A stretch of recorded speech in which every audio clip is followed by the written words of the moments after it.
Kai per praėjusias žiemos olimpinės žaidynės mes žiūrėjome, tikriausiai labai daug tų pozityvių teigiamų emocijų suteikė to žmogaus, tos poros pasirodymas ir man kaip sporto žurnalistui, dirbant žiniasklaidoje, mačiau skaičius. Iš tikrųjų, žiemos olimpinėse žaidynėse dailusis čiuožimas neša viską, kaip mes sakom, žiūrimumas buvo įspūdingas ir apskritai sutikti tuos žmonės Lietuvoje yra sudėtinga, nes jie treniruojasi ne čia ir labai toli, bet Lietuvos tautinis olimpinis komitetas pasistengė, kad tas žmogus atskristų čia specialiai šitam olimpiniam forumui. Ir tai yra dailiojo čiuožimo žvaigždė.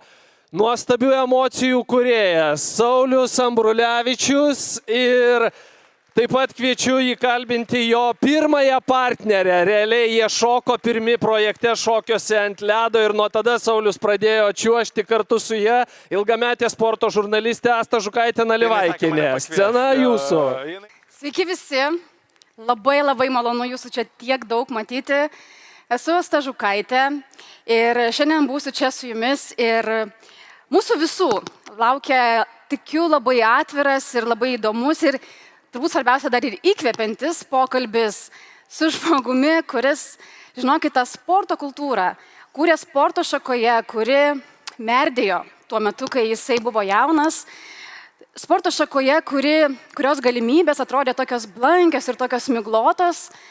Ir sporto šakoje, kuri iš tikrųjų turėjo tokią didžiųjų pergalių sausrą, nes tai buvo žiemos sportas ir tai buvo dailusis čiuožimas, bet šis žmogus, jisai sugebėjo sugrąžinti Lietuvą į šokio ant ledo elitą, dar turbūt svarbiau, kad sugebėjo sugrąžinti milžinišką susidomėjimą dailiuoju čiuožimu Lietuvoje ir jis dabar tikrai yra neabejotinai vienas geriausių pasaulyje šokėjų ant ledo.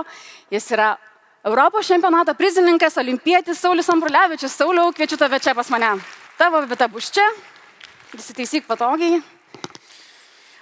Kaip gyvuoji, Sauliau? Labai gerai. Ačiū labai už tokį pristatymą. Mano pirmoji partnerė. Pakalbėsim tikrai. Ačiū Lietuvos tautiniam komitetų olimpiniam, kad pakvietė. Labai smagu. Iš tikrųjų, Sauliau, žinokite, dar prieš 2 dienas, nuo ryto iki vakaro dirbo anapus Atlanto už 1000 km Monrealyje ir atrodo, dar vakar buvo ten, o šiandien yra jau čia ant Kauno scenos. Neįtikėtina, ar ne? Kartais, kai tiek daug keliauji, tas pasaulis tampa kartais toks mažas, ar ne, susitraukia į tokį mažą taškelį. Visiškai. Ypatingai varžybų metu, kai kas mėnesį po skrydį 2 į skirtingas šalis, tai viskas susitraukia ir tas pasaulis netrodo toks didelis tikrai. Žinai, iš tikrųjų, kaip tu jautiesi ant ledo, mes matom, bet ką aš esu tikrai pastebėjus, kad sportininkai labai dažnai jie yra kuklus, jie ant scenos, jie prieš kameras jaučiasi ganėtinai nekomfortiškai, bet turbūt nesuklysiu pasakydama, kad tu nesi iš tokių žmonių ir tu dažnai mėgaujasi ne tik ledo scenos, bet ir žodžio gale. Ant ledo lengviau tikrai nemeluosiu, bet dažnai tenka dabar pabūti tokiose scenose ir gal drąsos įgauni daugiau. Saviriška kitokia, kalbėti irgi smagiau kartais, kai kalbė apie savo pasaulį ir dalintis visą šitą istoriją būna lengviau. Tai to nesibaidau dabar, bet tikrai nėra lengva kaip čiuožti. Bet tai tik pradžia ir galbūt jaučiasi, kad mes dabar dar šiek tiek ir jaudinamės, čia yra daug žmonių, mes kartu to tikrai džiaugiamės šitą galimybę būti čia ir mes ją mėgaujamės ir turbūt tikrai nebereikalo. Esu aš tas žmogus, kuris šiandien pasiryžęs tave pakalbinti ir su tavim pasikalbėti, nes mūsų gyvenimo istorijos tikrai ne kartą susipynė. Pynėsi dar tada, kai buvom vaikai ir čiuožėm toje pačioje ledo arenoje, nors tu buvai ir daug jaunesnis už mane, bet tai buvo panašus metai. Tada mes susidūrėme ir mūsų poravo į porą televizijos projekte, o jau nuo to aš visą tavo karjerą iš tikrųjų mačiau ir sekiau iš labai arti ir mačiau, kaip tu augai, važiavau į daugelį pasaulio čempionatų ir aš tikrai nesuklysiu pasakydama, kad mačiau turbūt vieną pačių gražiausių Lietuvos žiemos sporto istorijų. Ir dėl to labai džiaugiu, kad tu esi šiandien čia ir mes šiandien norime pasikalbėti su tavim ne tik apie tas sėkmės, mes daug apie tave atrodo žinom ir matom ir tuos rezultatus sekam, bet kas tikrai yra svarbu ir kas labai yra įdomu žmonėm, tai pamatyti, koks mąstymas tave atvedė iki to, kur tu dabar esi, kas apskritai vyksta tavo gyvenime, kad tu užaugi iki tokio lygio, kodėl tu nepasiduodi tada, kada yra viskas labai labai sunku. Todėl mes esam šiandien čia ir todėl mes turim ne 5 minutės, kaip aš dažniausiai turiu televizijos eterį, ar 10 minučių, kur viskas turi būti va čia į vieną sakinį sutilpti. Mes tikrai, galim atsipalaiduoti, mes turim laiko ir matau žmonių, čia yra daug, jie nori išgirsti. Pradėkim nuo pradžių. Įsivaizduokim, yra žiema, tokia kokia buvo ši Lietuvoje, yra -20. Ir tau reikia važiuoti į Kauno ledo rūmus. Tu nupiešk tą paveikslą, kaip atrodė tavo tos kelionės. Mikriukai, kaip man, pavyzdžiui, būdavo vaikų, kurios kiekvieną kartą veždavo tėvai ir aš jiems taip pavydėdavau. Kaip buvo tau? Buvo arba 23 arba 93 mikriukas, keletas maršrutų, mokykla, tada treniruotės, tada papildomas būrelis, dar kas dažniausiai būna susijęs su čiuožimu, bet šaltis, nešaltis nesibaidydavai. Tiesiog buvo kaip ir įprasta dienotvarkė, nebuvo jokių tokių, kad čia dabar važiuosiu dėl. Būdavo, kad tikrai nebūdavo noras eiti tas treniruotės, kiek ir būdavo pabėgdavai, tai kaip ir iš pamokų visi bėgdavo kai kurie, tai bėgdavai kartais iš kelių treniruočių, bet buvo toksai kaip įsiskiepėjęs jau rutinos reikalas, kad važiuoji dabar treniruotę. Kartais būdavo net smagiau važiuoti treniruotę negu mokyklą dėl to, nes tai yra kaip ir vieta, kur save gali išsireikšti labiau ir tau patogu judėti. Tai tas būdavo kaip ir, atotrukimas nuo kitokios tokios kaip prievolės. Ir Sauliau, tas kvapas, tu įeini į tą areną, yra tos medinės duris, tu jas atidarai ir plūsteli tas šaltis staigus ir tas labai specifinis kvapas, gal ta guma tų takelių ar tų galandamų pačiūžų. Tu dar atsimeni tą kvapą, jauti dabar? Kai nulieja šviežiai ledą ir būna dar, anksčiau tos mašinos nebūdavo tokios ekonomiškos kaip dabar, būdavo toksai dujų išmetamasis kvapas, kur lieka kokias 10 minučių, kol dar čiuoži ant ledo. Tai ypatingai senuose rūmuose tas pas mus buvo kaip įsimintiniausias toksai momentas, kai užlipi, kai dabar 10 minučių šituose pračiuoši, arba hokejistų, mūsų ledo ritulininkų, po jų treniruotės buvo kitokie kvapai. Bet kad ir kaip gaila, kad mūsų rūmų dabar jie uždaryti, bet prisiminimų tenai ne tik mano, ten ir daugybė sportininkų Jūros.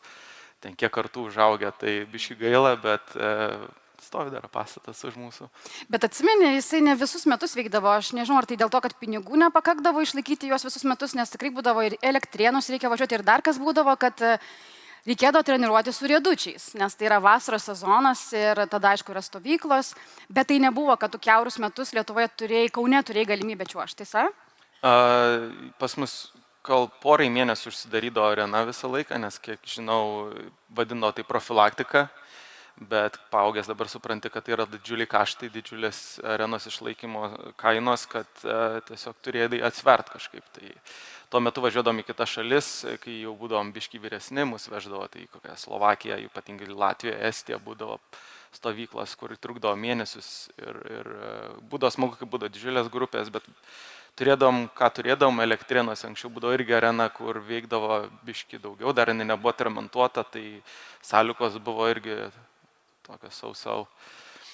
Tai ką turėjom, to ir naudodavomės, pas mus tų arenų nebuvo, labai buvo smagu, kai Akropolis atsidarė ir mes tą Kauno ledą Akropolyje naudodavom kaip seneliai dažnai bažnyčia eina sekmadieniais, mes kiekvieną rytą eidavom į treniruotę, pas mus visi darbuotojai mus žinodavo ir mums tenai būdavo biški gal ir lengviau, bet būdavo tiesiog labai didžiulė nauda, kad turėjom, nes nebūdavo tokio didžiulio tarpo, kad negali čiuožti. Ir dar aš net nebejoju tokią galimybę pasirodyti, nes už stiklų, taigi dar ir labai daug žmonių galėdavo sėdėti. Tas būdavo jausmas, pasakyk, tai? Egos jūra eidavo viršų, žiūrėkit, kaip moku. Bet gal tas labai padėdavo, kol net nejaučiam dabar tam sceniniam tokiam, kad tu čiuoži prieš kitus žmonės ir sugebi kažkaip save pateikti taip, negu užsidaręs tarp 4 sienų. Tai Vis tik mūsų sportas yra toksai sportas, kad ne tik fizinės savybės turi demonstruoti, bet tu bandai teisėjus, bandai žiūrovus, juos kaip surengti renginį, entertainment value. Tai tas nuo mažens jau pradeda tu matyti, okei, čia jiem labiau šitas patinka, aš čia, kai darai tokį elementą, ar kai čia pagal tokią muziką kažką padarai taip ir tas įsiesdavo nuo anksčiau ir to nesuprasdamas dabar naudojam dažnai. Ir išeini į tas didžiulės arenas, kur 15-16 tūkstančių žmonių sėdi ir sugebi rasti momentus, kur atrandi žmogų ir tu jam nori visą save atsiduoti ir tas tokia kaip ugnį viduje užveda dar labiau. Tai būna.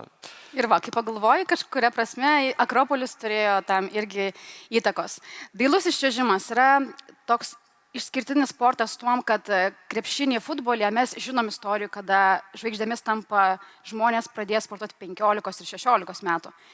Tikrai tai nėra apie dailųjį čiuožimą ir čia yra atsikartojantis faktas, kad dažniausiai 4-5 metų sulaukę vaikai pradeda treniruotis. Na, aš ir iš savo patirties atsimenu, atėjau būdama gal ar 8 metų ir mane iškart nurašė. Tai Lietuvoje tikrai tas buvo ir labai, ir tai buvo svarbu, bet tai ir tikrai yra ir visame pasaulyje.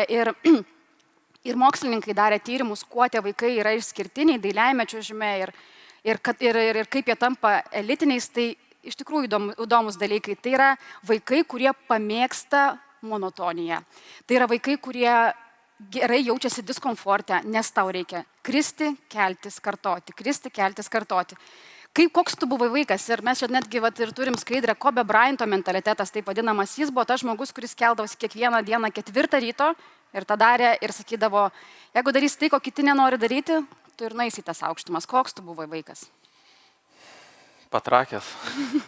Būdavo, kiek pamenu, tai vietoj nesėdėdavau, tai tėvai vesdavo daug ir papildomai buvo tokių užklasinių būrelių. Mūsų mokykla buvo labai koncentruota tokia labiau į meną ir labai iš tiesų toks off-topic buvo smagu pamatyti mokytą, kurios visai nesitiko, kad pamatysiu per mūsų šou, kur vyko dramos mokyta, pas mus mokykla vyko dramos pamokos, kurios atrodo, kam jinai bus reikalinga, bet po kiek metų vis tik pasirodo, kad jinai buvo visai aktualu, nes kai kurie dalykai įsėdė tiesiog nuo mažens.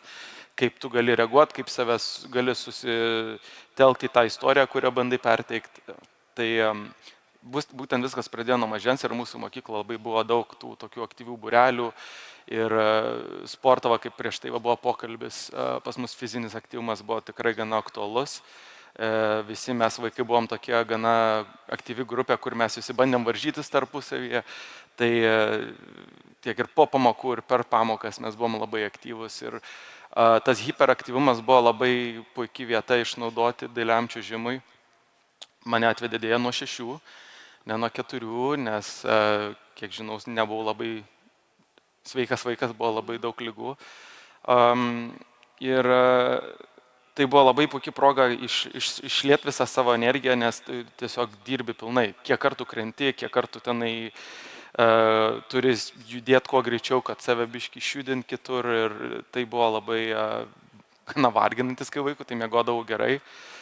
Bet ta pati vaikystė buvo tiesiog neatsiejama, ledas, grupė žmonių, grupė vaikų, kur mes tiesiog labiau pamėgom tą sportą, nes buvo labai gera grupė gerų draugų, su kuriais iki dabar dar bendraujam. Kiek tai turėjo įtakos po to tavo sveikatai? Pataisė tavo vaikystėje tą situaciją sportas?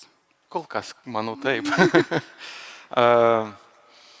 Nežinau, sirgt vis tiek sirgdavom, bet būdavo kitoks imunitetas, vis tiek tu būdavai aktyvus, papildomai pas mus buvo tų pamokų tiek ir gimnastikos, ir lengvosios atletikos, ir baleto labai daug būdavo pamokų, kur to motoriniai įgūdžiai ir tas fizinis aktyvumas buvo neatsiejamas dalis, iki ko dabar, kai jau pradedi su kitais žmonėm, kurie ne iš sporto pasaulio bendrauti ir su jais susiduri, kas tau atrodo, tai buvo kasdienybė, tu supranti, kad tai yra ne kasdienybė jiem ir kaip jie save dabar jaučia ir kaip jiem reikia tokius jau vyresnio amžiaus mūsų gyvenime reikalus praeit, kai tu dar to nejauti, tai supranti tą sporto įtaką, kurią turi nuo pat mažens, kaip jinai tau pagelbėjo jaustis gerai dabar. Ir ką tu gali iš tiesų net kartais patart kitiem.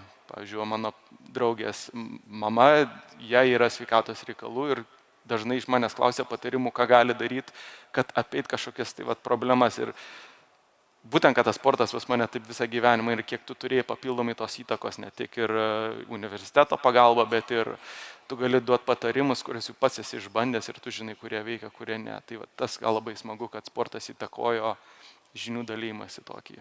Ir kas tu padėjo nemesti sporto, ką dažniausiai daro 12, 13, 14 metų vaikai?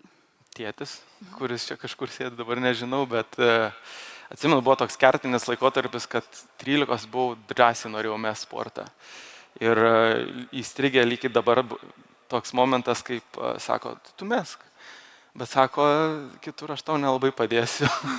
Praėjo toks gal paauglystinis pyktis, kad po kelių savaičių gal likimas, gal ne, bet keletą dalykų pradėjo sekti sporte, kur elementus kelis padariau ir toks kablys.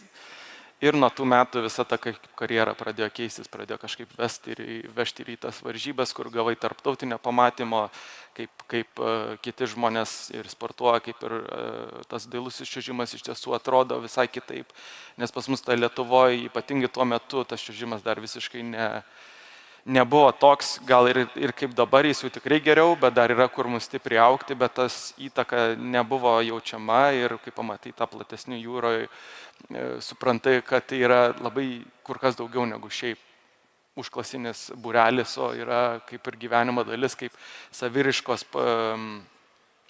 įrankis. Ir nuo to pirmų metų, kai išvežė, man buvo didžiulis kablys, kur atsimenu, dar buvau pasiskolinęs iš tėvų kamerą, kur buvo dar tokios mažos kasetės.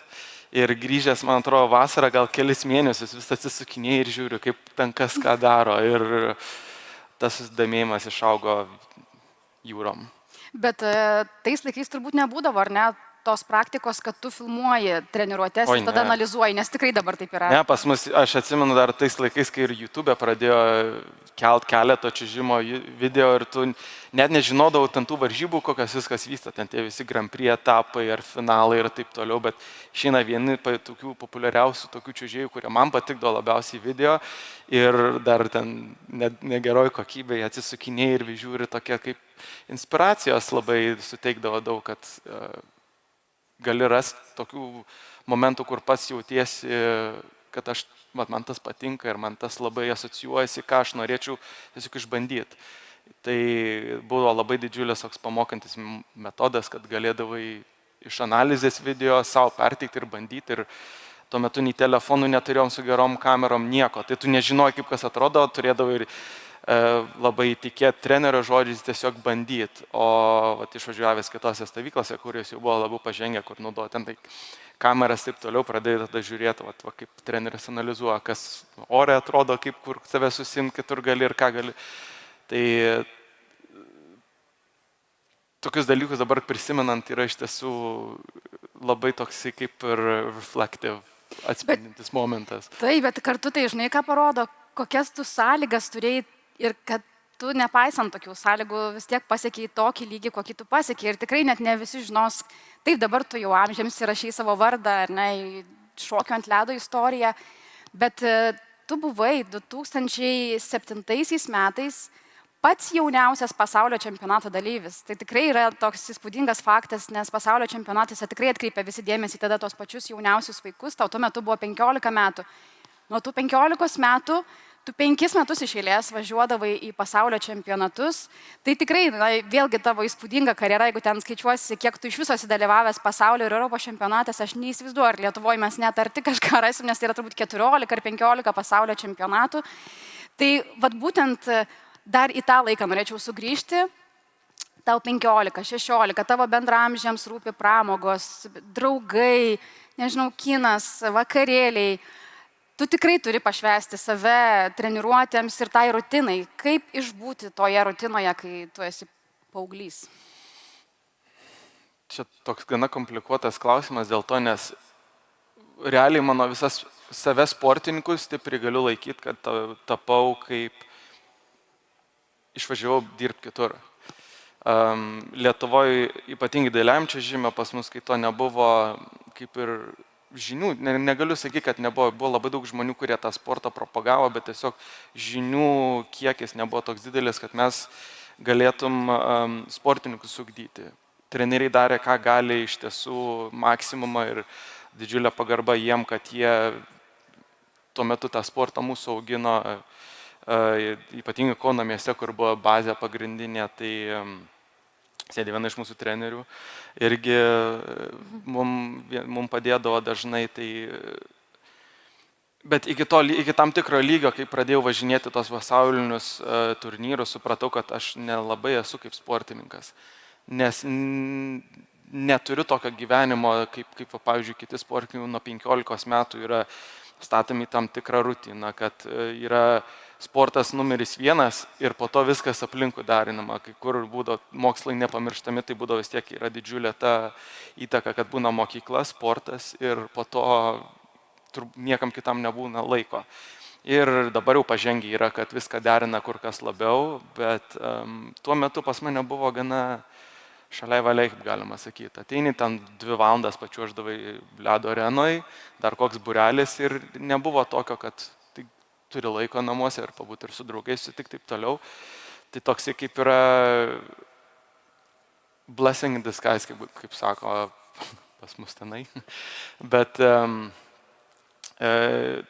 aš supratau, kad aš turėjau kitokią vaikystę, nedauguma sportininkų dabar turi ir tas jaučiasi būtent tokiuose etapuose sporto, kaip varžybose, kai būna iššūkiai tie, kur daug kas nesupranta, kaip iš tiesų gyvenimas gali vykti, o mes to turėdom, nes nebuvo aplinkui į sportą labai toks burbulas padarytas. Tai nenoriu nukrypti nuo temos, nuo klausimo. Ne, tai viskas gerai ir to diskomforto tikrai buvo daug. Labai. Tai vat būtent. Ir tas vakarų pasaulis turbūt tiek daug diskomforto nėra matęs, kiek tu jo matei čia Kaune. Skirtingai, tas diskomfortas yra, tu supranti iš tiesų, ko tu neturi ir tą labiau pradedi vertinti. Nes atvažiavęs, tu matai, kaip tenai, pavyzdžiui, viskas būna padėta vos ne kaip ant lėkštutės. Ir ypatingai tiek ir finansinės galimybės pas daugumą iš tų sportininkų ir jaunų žmonių pas juos yra visai kitokios, o tu atvažiuoji, turi tik tiek, ką aš galiu iš to maksimo išspaus, kas tą pasiūlo, taip toliau, tai kiekvieną minutę, kuri būdavo trenerio duodama, tai tapdavo didžiausia kaip dovana visam sezonui ir sėdi ir sirebi kaip kempinė tą vandenį ir po to pas dar būna galimybė, dar duoda valandą papildomai čiuožti, okei. Oi, mes apie tai dar tikrai ir dar giliau pakalbėsim, nes čia yra labai daug svarbių niuansų, ypatingai jie svarbus, kai tu jau tampi šokėjų ant ledo. Dar dabar mes esame etape, kuriame tu čiuoži vienas. Ir psichologija. Labai svarbus niuansas yra psichologija. Dailiajame čiuožime kitaip negu, tarkim, krepšinė, ar ne, kur vienas epizodas nesugadins tavo viso pasirodymo, tu turėsi antrą šansą. Dailiajame čiuožime beveik kaip niekur kitur. Viena mažiausia klaida tau gali sugadinti programą, tai reiškia, tai gali tau atimti medalį. Ir mes iš principo daug pavyzdžių matėm ir Milane. Amber Glenn, super žvaigždė, jai tik maža viena klaida trumpoji programai kainavo medalį. Per laisvę programą mes pamatėm Kaori Sakamoto. Ta viena maža klaidelė jai kainavo aukso medalį. Ir tuomet mokslininkai analizuoja, kas vyksta su tokiais žmonėmis ir sako, kad jūs turite išmokti veikti milžiniško spaudimo sąlygom. Tai yra milžiniškas tas spaudimas. Tai kaip su tuo spaudimu tu tvarkeisi tada, kai buvai vienas, nes dabar tu jau šokios ant ledos ir tu esi subrendęs žmogus, turbūt galėtum atsakyti tą klausimą, kaip keitėsi tos tavo strategijos mintis prieš einant ant ledo. Iš tiesų gal ir labai toks geras klausimas dėl to, nes pavienyje čiuožime tu gauni daugiau spaudimo negu šokas ant ledo. Dėl to nesusi vienas. Tu išlipi ant ledo ir aplinkui žmonių tuntai. Ar atsimenu savo pirmą tą čempionatą, kur buvo man 15 metų, kad užlipau į tą apšilimą, kur būdavo 6 minutės, paleido ir per pirmą ratą aš nesupratau, kur treneris stovi, nes antaip adrenalinas, ta baimė, o jokio pasiruošimo nieko nežinau, kas tikėtis. Dar jaunas buvau ir atsimenu antrą ratą dar apčiuožiau, kol supratau, kur treneriai yra, kur galiu pričiuožti. Ir aišku, pasirodymas tai atitinkamai buvo po to, nes protinis pasirengimas labai įtakoja tavo fizinį pasirodymą ir kaip tu nusteiksi, kaip save vesi ir kaip sugebėsi atspirti visas tas, kaip vadinamas, nuodingas mintis, taip galėsi su savim kaip ir dirbti, nes tai yra didžiulis darbas, daugiau yra su savim, kaip neperdegt, kaip tiesiog leis savo treniruotėm parodyti tai, ką tu moki labiausiai. kaip sakoma, didžiausias priešas tampi pats savo ir ypatingai čiuožiant pavienyje yra didžiulis spaudimas ir ją būnant jaunam tai buvo gal viena iš tokių didžiausių pamokų ir supratimo, kad aš nemoku visiškai varžytis. Ir perėjus šokius ant ledo buvo pirmas toksai kaip ir susipažinimas su sporto psichologija. Aišku, labai buvo pradinės įtakos va čia Lietuvos sporto universitete, kur būdavo mūsų profesoriai tiek ir bendroji psichologija, tiek ir sporto psichologija, kur pradėjo iš tiesų save analizuoti labiau. Ir praktiškai net pradėjau naudoti tos tokius metodus, kur supras, kur iš tiesų tai veikia, kaip tu aktyviai tai mastai, o iš tiesų tokios būna pasyvios mintis, kur įtakoja tave dar labiau stabdyti ir kur būna didžiulis blokas. Ir tas buvo labai toks atvėrė akis į tą visą psichologijos pasaulį, kur atvažiavus su ta trenerių brigada, kur tai yra jom normalu, pradėjom mokinti, kaip save vest varžybose. Tai tas buvo, iki dabar mes dirbam, nesvarbu kiek metų, kuo tu gaunėsi vyresnis, tuo labiau supranti, kas tau yra svarbu. Ir kaip save vesti ir leisti savo būti savimi varžybų metu, nes tas adrenalinas baimė, kuo vėliau, tuo daugiau vis tiek kyla.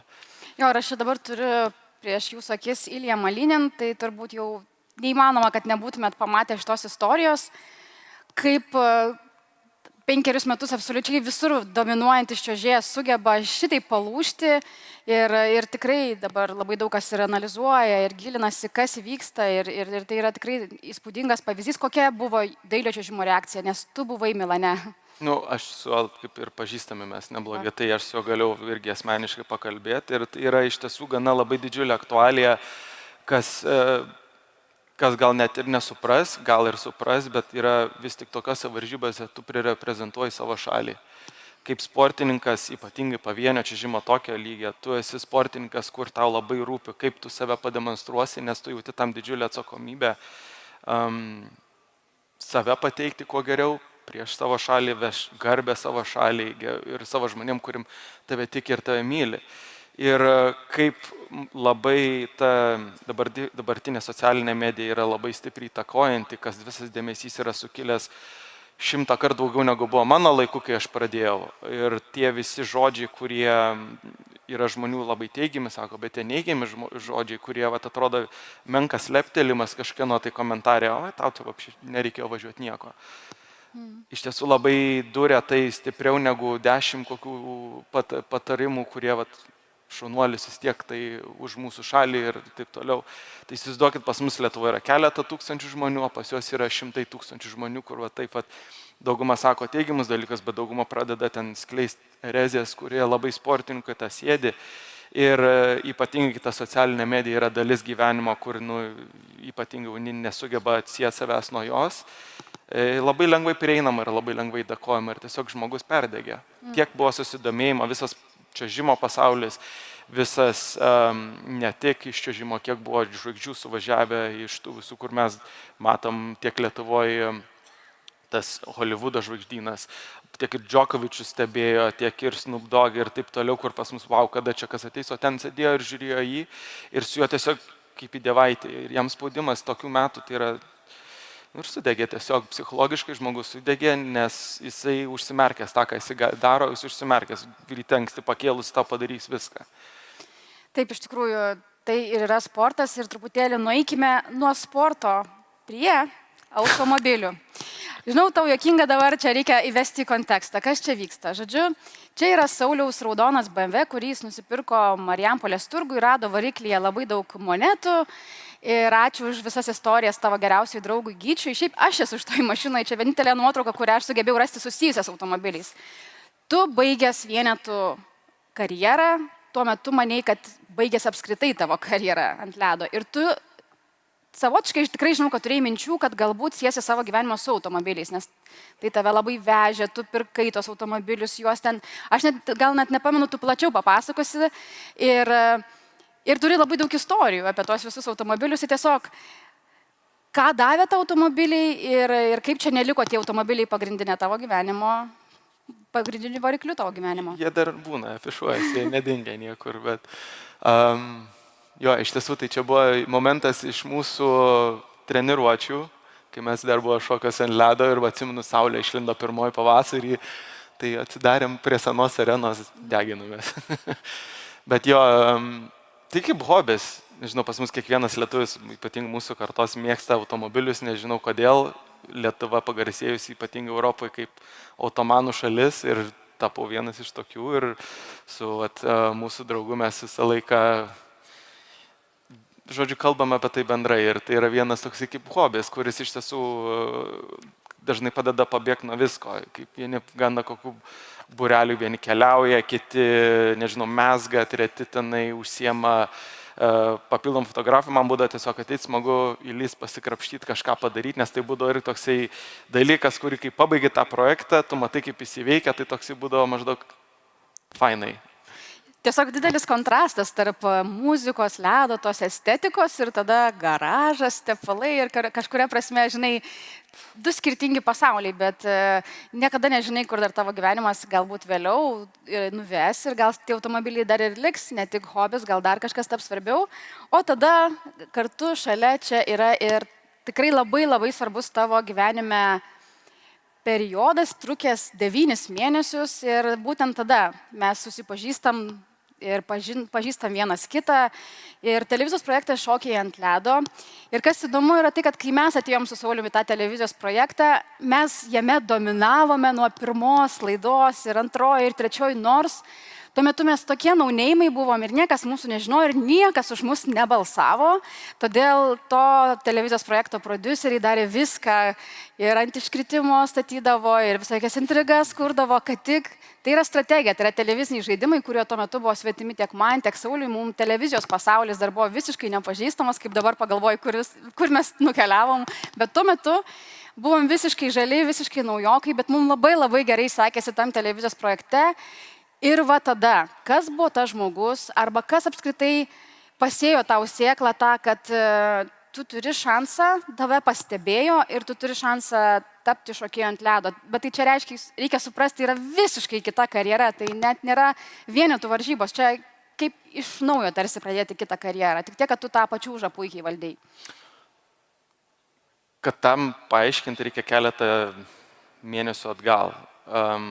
Kaip ir minėjai, prieš tai buvau karjerą baigęs 21 metai su ja, baigiau karjerą pavienį, buvau visiškai gyvenimą kitą įlindęs ir gavau tą pasiūlymą sudalyvauti projektą šitam, nes kaip ir reikėjo profesionalų ir sakau, o ką aš turiu praras, man bus visai smagi patirtis. Ir atėjus į tą projektą, dar buvau jaunas irgi ir visiškai nieko nežinau, žalias pasaulis, bet su kiekviena tavo diena, kai mes ir praleisdom treniruotės ir taip toliau, buvau labai pamiršęs meilės dailiam čiuožimui, kaip sporto, kaip saviraškos priemoniai ir tas padėjo tą meilę sukilti atgal, kad maždaug per 4, man atrodo, šou jau savaitę, sakau, gal visai grįšiu dar į pavienius.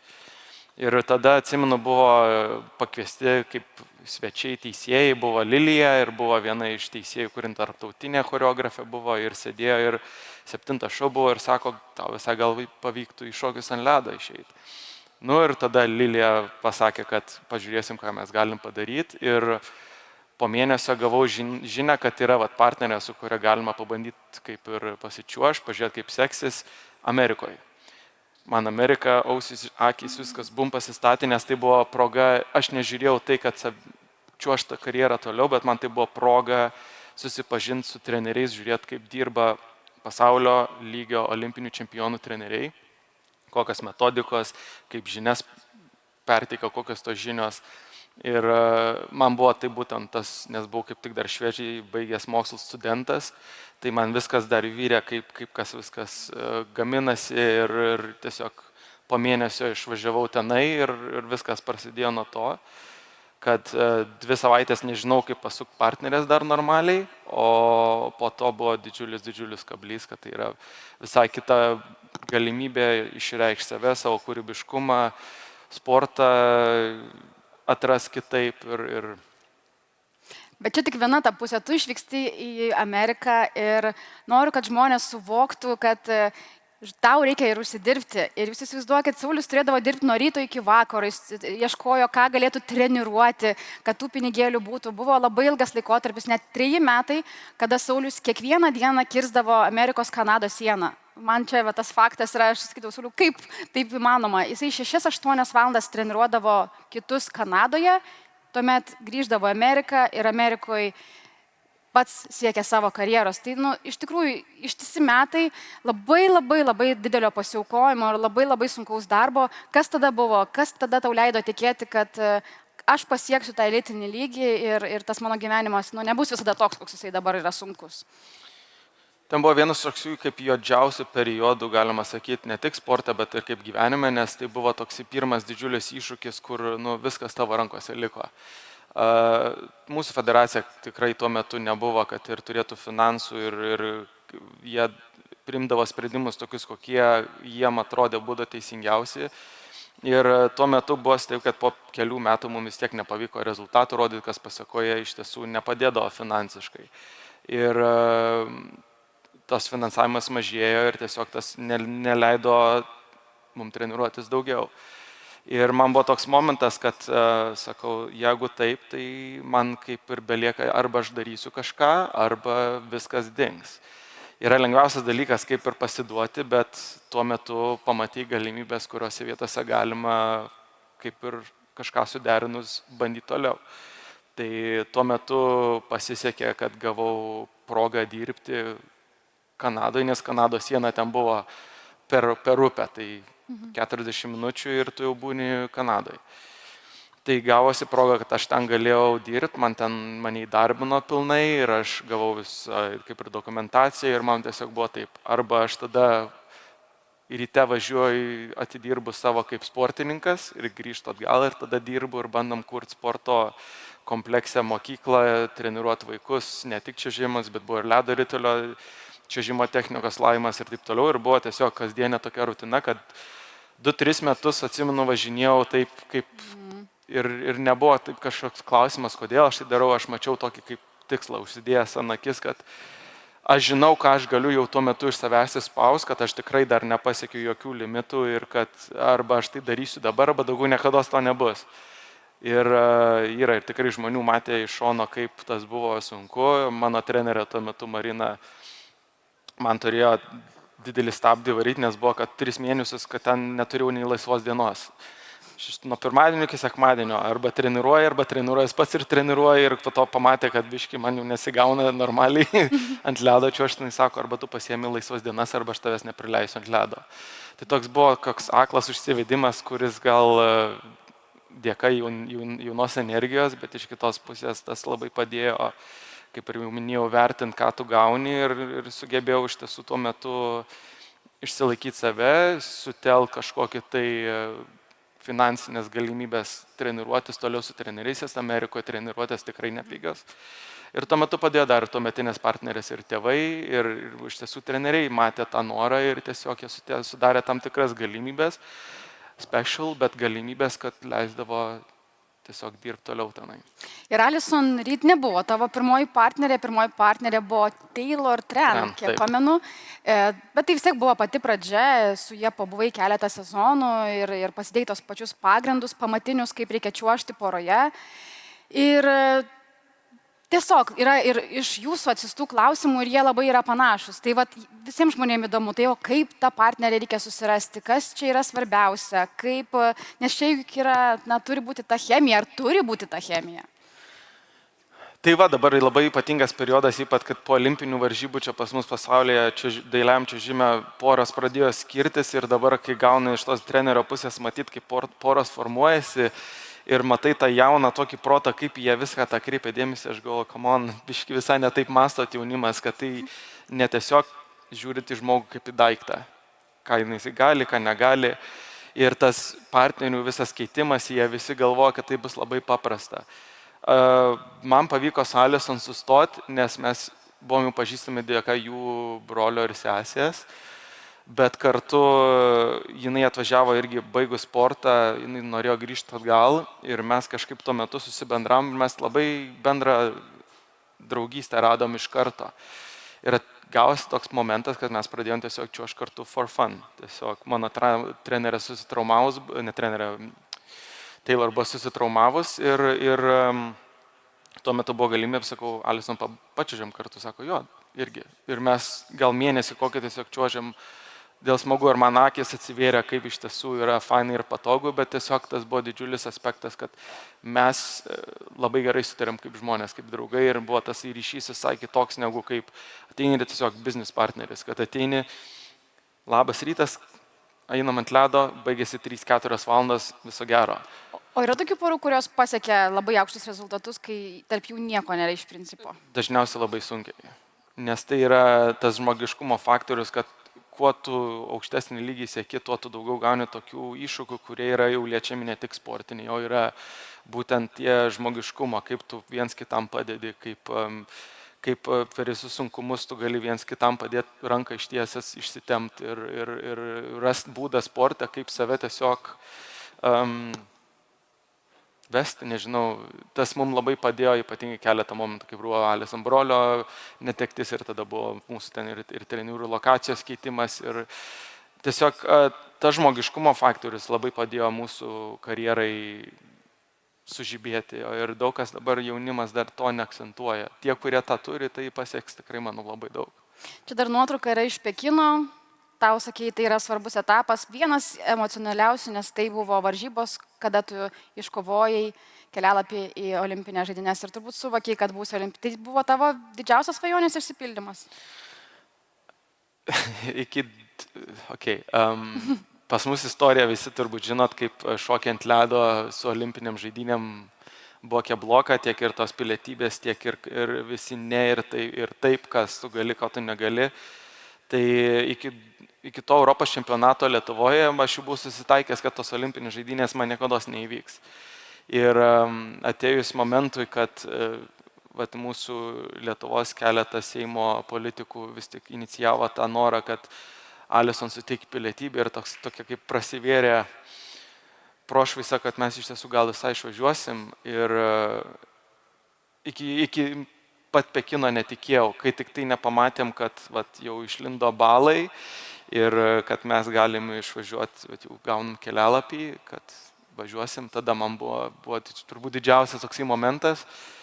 Ir iki pat užlipant ant ledo Milane, nenorėjau savo suteikti tos vilties, kad jau bus aš ten, nes tie praeities įvykiai visą laiką iki paskutinės minutės, kad viskas gali pasikeisti, taip suteikia, kad gyvenk tavo akimirką, ką tu gauni tą maksimumą ir spausk. Tai atsimenu, pirmas užlipimas Milane ant ledo buvo toksai čiuoži ir tie žiedai ir pračiuoži ir ta treniruotė visai netreniruotė buvo tiesiog. Žiūri ir šipsaisi ir tiesiog viskas buvo labai smagu. Ir dar čia tokia viena istorija, man labai įstrigo, nes tu mane papasakojai, tai visas pasaulis prieš pat olimpinės žaidynės stebėjo serialą per Netflix ir kas buvo, kad tu turėjai galimybę turbūt pirmą kartą iš taip arti pamatyti, kaip dirba geriausi pasaulio čiuožiai. Ir kas įdomu, kad jie dirba ten, kur ir tu dirbi. Tai yra ta pati arena, viskas tas pats ir tu galėjai iš labai arti pamatyti, kaip Saulius ten gyvena, kaip ten treniruojasi tas elitas. Ir kur šitos istorijos įdomumas yra tas, kad ant ledo staiga sugrįžta olimpinis čempionas Gijomas Cizeronas ir Saulius tuo metu yra ant to ledo ir jie sustoja su naujaja partnerė ir ten tik patys pirmieji žingsniai. Ir Saulius pamato, kaip ta pora atrodo, naujoji pora grįžta namo, numeta kuprinę ir ką pasako savo antrai pusiai. Nesakysiu to žodžio, bet mums visiems ragas. Mums visiems ragas. Bet jums nebuvo ragas, jūs išvažiavote į olimpiadą ir ten iš tikrųjų įgyvendinot, daugeliu sportininkų didžiausią tikslą, didžiausią svajonę. Dar grįžkim, čia yra paskutinės mūsų 5 minutės. Ką išgyvenai, užlipęs ant to Milano ledo?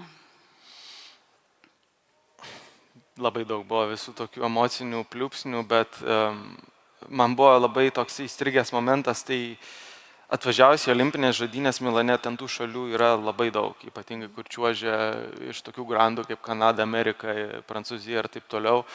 Tai automatiškai ir tų žiūrovų bus ir žmonių, kurie palaikys tą šalį, bet kiek Lietuvos vėliavų iškilo, aš neįsivaizdavau, kad taip gali būti. Ir čiuoži ir tik tai, ir ten savi, ir ten savi, ir ten savi, ir tas toksai pasidarė ta arena jauki. Mums ta arena iš tiesų buvo kaip ir pradžia su Aliso, nes ten buvo pirmas pasaulio čempionatas, tai mes turėjom tokią asociaciją, kad tai yra kaip ir pirmas pasaulio čempionatas, dabar olimpinės žaidynės. Ir jau buvo kažkaip jaukiau, bet kai tos Lietuvos vėliavos iškilo, nu, tiesiog pasidarė, atsimenu, labai panašu kaip Kaune čiuožiant, kad buvo toksai pakilėjimas, buvo toks papildomas palaikymas tas už rankos, kad čiuožiam už kitus. Ir sako, niekas negali net prilygti tam jausmui, ar ne? Ne, aišku, tas pojūtis, kaip jauti ta tokia, kaip ore net vyra tokia aura, kad tai yra didžiulis renginys, ta atmosfera, tos kameros, tie žmonės, tas visas dėmesio susikausimas būtent į tą momentą, kai tu čiuoži, sukelia tokį dviprasmišką, tai yra didžiulis pasididžiavimas, bet kartu ir didžiulė atsakomybė, kuri sukelia tam tikrą spaudimą, kad nu, tu negali susimauti ir tu bandai save tempt, kad judėk toliau, pasitikėk savim savo pasirengimu treniruotėm ir žinai, kad viskas bus gerai.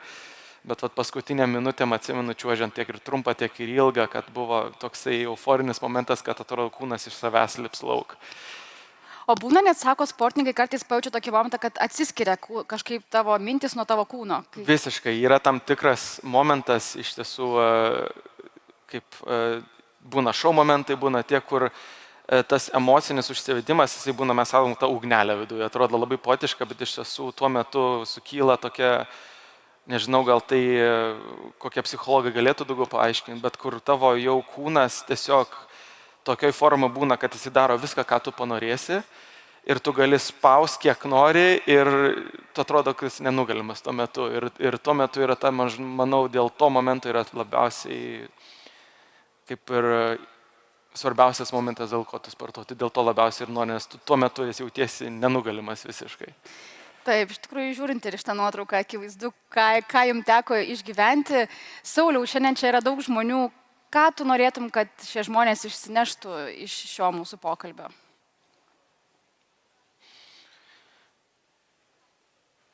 Mes labai gal turbūt visi pamirštam, kad svajonės yra ne tai, kad tokias, kurias mes galim lengvai nustumti, kad tai yra svajonės ir daug kas iš tiesų gali tai neįvykti mums, bet aš galiu pasakyti, tas svajonės padėjo man pačiam pasiekti daug, ką turiu.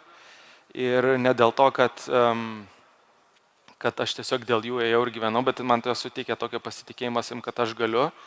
Ir per didžiausias tas svajonės, tas tikslas, kurį tu matei, link jo ir siekiai. Ir nesvarbu, kokie būdavo iššūkiai, ar ten pasaulis sustoja, ar pradingsta šeimoje narys. Vis tiek eini link to tikslo ir sugebi peiti ir tu išeini iš to stipresnis. Tai šito vietoj manau, kad svajoti reikia nepamiršti dėl to, nes tai mūsų yra variklis į ateitį, nesvarbu kur sporte, gyvenime, bet tai mes galim daug ką pasiekti. Ačiū, Sauliau, tau labai. Aš manau, mes gal dar galim vieną klausimą, ar ne, ar kelis, jeigu yra auditorijai norinčių paklausti. Šiaip iš tikrųjų prie Sauliaus irgi tikrai bus galimybė prieiti. Gerai, Sauliau, gal tada tiesiog nebegaišinkim. Paplosim tau. Ačiū labai. Ačiū tau. Labai blogai. Ačiū. Ačiū labai. Ačiū labai. Jūsų ovacijos dar kartelį. Moderatorė Asta Žukaitė-Nalivaikienė ir Saulius Ambrulevičius. Dailiojo čiuožimo žvaigždė. Labai buvo įdomu klausyti. Ačiū Jums.